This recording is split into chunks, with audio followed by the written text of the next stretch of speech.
अस्सलामुअलैकुम नाज़रीन, JN news HD के साथ मैं हूं नाइला भट्टी। नजर डालते हैं आज की अहम खबरों पर।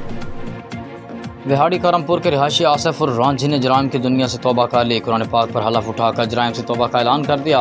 अवामुल नास का आसिफ उर रांझी की जानिब से तौबा, ताइब होने पर खैर मकदम ज़िम्मेदार शहरी बनकर ज़िंदगी बसर करूँगा। आसिफ उर रांझी का मौक़िफ़।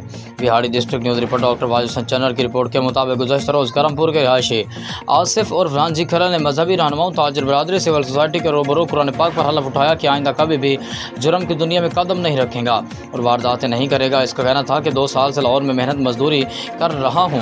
पुलिस हर रोज़ मेरे घर पे छापे मारती रहती है। मैं 2 साल से किसी वारदात में मुलव्विस ना हूँ।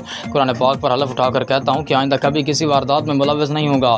इस मौके पर राय इकबाल खरल, एडवोकेट अफजल खान किची, उम्मीदवार MPA मोहम्मद खान किची, नंबरदार कलीमुल्लाह खान, नंबरदार शमले खान, अमीन खान, अब्बास खान, साद खान, अखारी अल्ताफ व दीगर सैकड़ों अफराद मौजूद।